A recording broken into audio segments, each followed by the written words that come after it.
Yet, the president of American Baptist College. And Dr. Lafayette has given us some remembrances of his time with Dr. Martin Luther King. And of course, Dr. Lafayette, before we left for our first commercial break, you were telling us about aspects of Dr. Martin Luther King and some of the things in his, as part of his personality.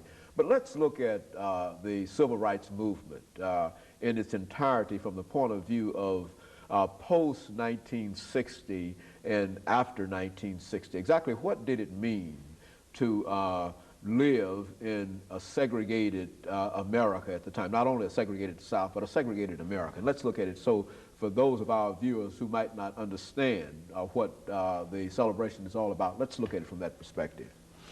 Well, it's hard for some people to conceive or even imagine that you were allowed to shop in a department store at all the other counters. You could buy whatever radios, you could buy shoes, you could buy other kinds of items, but you were not allowed to sit at the eating facility, whether it was a restaurant or a lunch counter. And many of our department stores at that time, here in Nashville, for example, Kane Sloan's and Harvey's, you were not allowed to eat.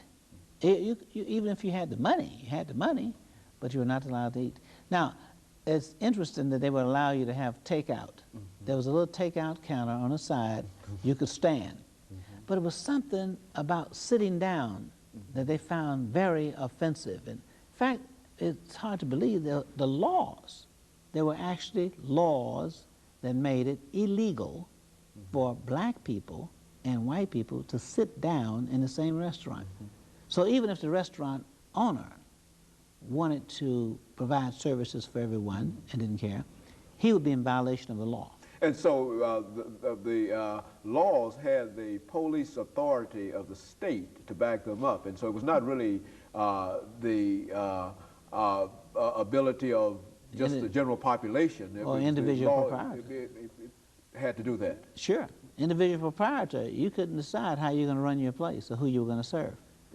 And it was very interesting that this kind of policy continued to prevail. They were afraid. White people who owned places were afraid to serve blacks, even if they wanted to, because they would be in violation of the law, and they could be arrested for violating the law. Same thing with hotels. Black people could not go to the Howard Johnson's or the Holiday Inn and check in like anyone else now. We take for granted, as you point out, or the restaurants as well. You could not have it. Everything had to be strictly segregated. So this was, first of all, we felt it was immoral, because what was the message? The reason why there was segregation is because it implied that blacks and whites were not equal, and that blacks were inferior, therefore whites were superior, and that the blacks could not sit in the same place where whites were eating. And so this not only included eating, this education facilities and on down the line. Absolutely.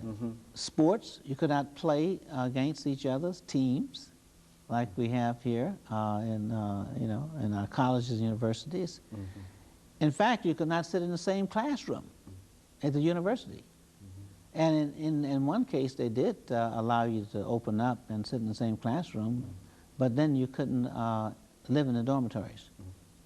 The athletes, for example, when they would allow you to play on the football team, but you couldn't stay in the dormitory. Yeah, dormitory, the same facilities. And little children, as well as adults, had to be subjugated to that kind of attitude. And well, they say, well, what was the problem? They said, well, we were not socially equal. We're not intellectually equal, so therefore we could not sit together. And it was something about that. Now, I don't remember the elevators being segregated. So it was a sit-down thing. As long as you were standing up, like you were in a crowd or whatever, that was okay. But they had the hospitals that were segregated. And some hospitals had different floors. Floors for black people. Now the doctors can go back and forth. Many blacks had white doctors. But even the taxi cabs in some places, white cab drivers could not drive blacks, and black cab drivers could not drive whites. I mean, the local law made it impossible. So we decided that, you know, this was ridiculous, and we had to do something about it. And we began to raise the question, and the way we raised the question was through direct action.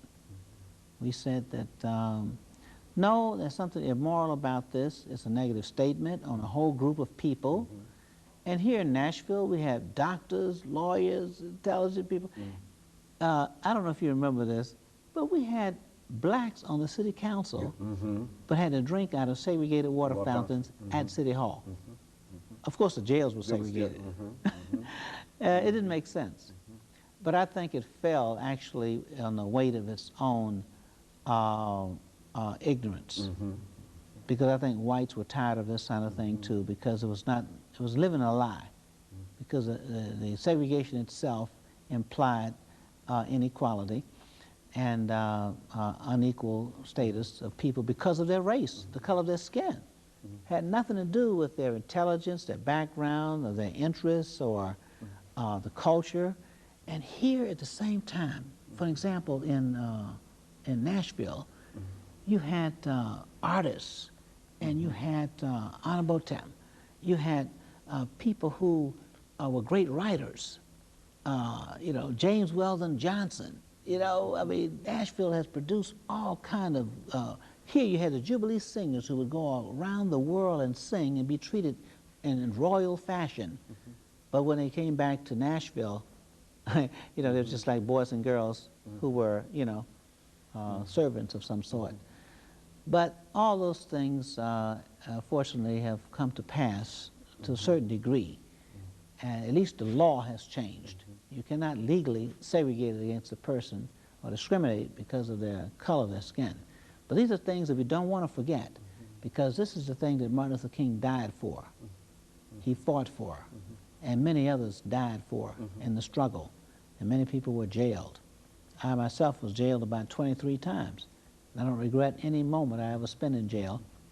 Although I tell you, when I look at the ghost of Mississippi, Mississippi Burning, it does have a psychological effect, because I know that in any instance, I could have been a victim. Very good. And of course, Dr. Lafayette, let me stop for our second commercial break, and then we'll come back and talk about some other aspects.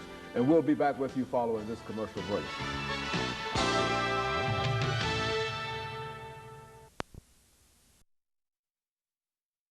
President of American Baptist